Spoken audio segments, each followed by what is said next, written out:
Inter college है पटना में, वहाँ उत्तर प्रदेश के मुख्यमंत्री श्री आदित्यनाथ योगी जी का आगमन होगा। आज किसान मेला लगा है, मेले का उद्घाटन करेंगे। आप देख सकते हैं कैमरा मैन से जाएंगे, दिखाइए आप फिल्म करके। यहाँ पुलिस प्रशासन के लोग भी हैं, काफ़ी प्रशासन डॉग संबंधी के साथ यहाँ की सुरक्षा व्यवस्था में लगी हुई है। और हम चाहेंगे हमारे जो भी दर्शक बात इस चैनल के और उत्तर प्रदेश के जो भी दर्शक देख रहे हैं, ज़रूर इस कार्यक्रम को लाइक करें, शेयर करें और आगे भी हम इस दृश्य को दिखाने का प्रयास करेंगे। अभी सर हैं, गेट पे तैनात हैं, पुलिस प्रशासन से हैं और यहाँ के जो भी सुरक्षा व्यवस्था है उसके बारे में हम जानेंगे। सर से कुछ बात करेंगे। सर आइए, क्या नाम होगा? ये नाम बता दीजिए। कहाँ आप पहुँचे हैं? देवरिया। यहाँ प्रशासन विभाग के जो देवरिया जिला मुख्यालय में स्थित हैं, हम सर जानेंगे, परिचय जानते हैं। और यहाँ सर सुरक्षा व्यवस्था के लिए क्या चाहेंगे? सुरक्षा व्यवस्था 4 कहीं दिक्कत नहीं है। माननीय मुख्यमंत्री जी आ रहे हैं, किसान नहीं इलाका है,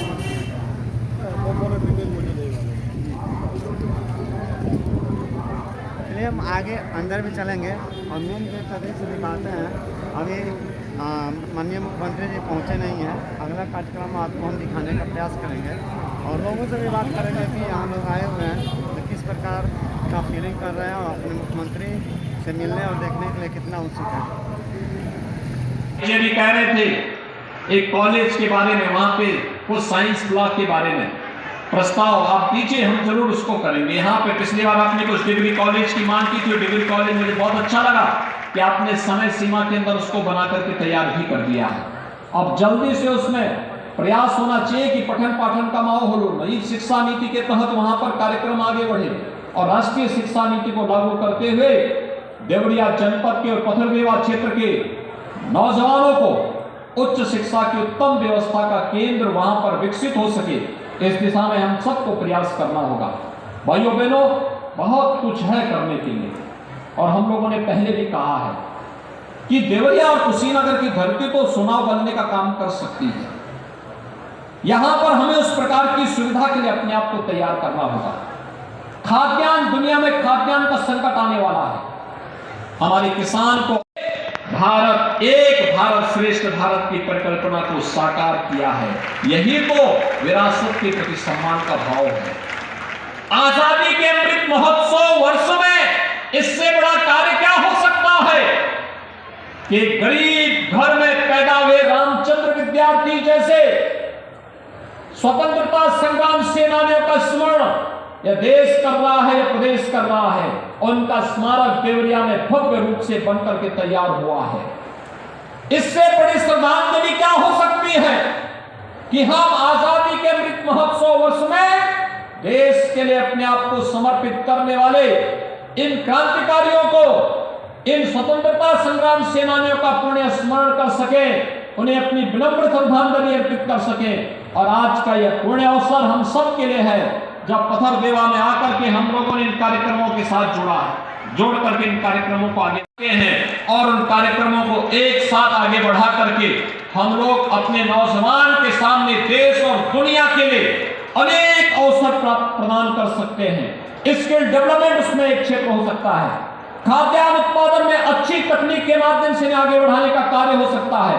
पशुपालन के माध्यम से उन्नत किस्म का भारतीय नस्ल के गोवंश और भैंसों की अच्छी किस्मों को आगे बढ़ा करके उसके माध्यम से भी हम दुग्ध उत्पादन में किसान की आमदनी को कई गुना बढ़ाने का कार्य कर सकते हैं। मुझे पूरा विश्वास है आप इस प्रदर्शनी से प्रेरणा लेंगे और इसके माध्यम से बहुत कुछ आपने किया भी होगा। जो आपने किया है आप बताएंगे कृषि विभाग को, जो आप में कमी है वह कृषि विभाग आपको सहयोग करेगा और आप देखेंगे एक साथ मिलकर के व्यवस्था आगे बढ़ेगी। आज के इस अवसर पर मैं एक बार फिर से देवरिया जनपद को विधानसभा चुनाव में सहयोग की 7 सीटें भारतीय जनता पार्टी की झोली में डालने के लिए हृदय से आभार व्यक्त करता हूं।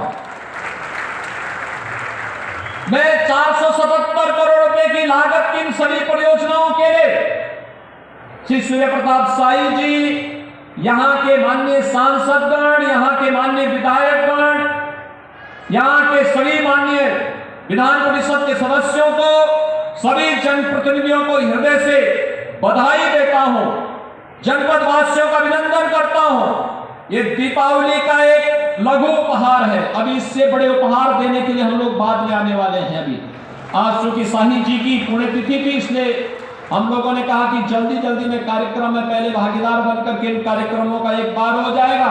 बड़े कार्यक्रमों के साथ हम लोग फिर से यहाँ पर आएंगे। मैं इस अवसर पर एक बार फिर से का निर्माण इसी श्रृंखला का हिस्सा है। मैं विश्वास के साथ कह सकता हूं कि महापुरुषों की आत्मा जहां कहीं से भी देख रही होगी, प्रफुल्लित हो रही होगी कि हमने जो साधना की थी, उस साधना का परिणाम है कि आज एक एक संकल्प पूरा होता हुआ दिखाई दे रहा है। याद करिए, कभी डॉक्टर श्यामा प्रसाद मुखर्जी जी ने एक सपना देखा था, एक संकल्प लिया था उस सपने को पूरा करने के लिए। एक देश में 2 प्रधान, 2 निशान और 2 विधान नहीं चलेंगे। आजादी के बाद तमाम सरकारें आई गई, और संकल्प ज्यों का त्यों रहा। लेकिन जब प्रधानमंत्री मोदी जी के नेतृत्व में सरकार बनी और सरकार ने संकल्प लिया कश्मीर से धारा 370 को सदैव के लिए समाप्त करके एक देश में 2 प्रधान, 2 विधान और 2 निशान की व्यवस्था, इसमें आधुनिक तकनीक लानी पड़ेगी। कृषि विभाग निरंतर इस पर कार्य कर रहा है, प्रधानमंत्री जी का मार्गदर्शन निरंतर प्राप्त हो रहा है। एक तरफ प्रदेश के अंदर आप देख रहे होंगे कानून व्यवस्था की बेहतर स्थिति, और मैं फिर इस बारे में कह देना चाहता हूं कि अपराध और अपराधियों के प्रति सरकार की 0 टॉलरेंस की नीति रहेगी। सरकार किसी भी व्यक्ति को जो समाज के सौहार्द को बिगाड़ने का कार्य करेगा, गरीब का, व्यापारी का, बहन बेटियों के लिए खतरा बनेगा, तो उसके लिए हमारी पुलिस खतरा जरूर बन जाएगी, उसका जीना हराम जरूर कर देंगे। और अगर अब भी कोई गफलत में है तो उसे अपनी गफलत छोड़ देनी होगी। प्रदेश में अपराध और अपराधियों के लिए कोई जगह नहीं। प्रदेश विकास की जिस राह को पकड़ा है, अपने युवाओं के उत्थान के लिए, महिलाओं की सुरक्षा और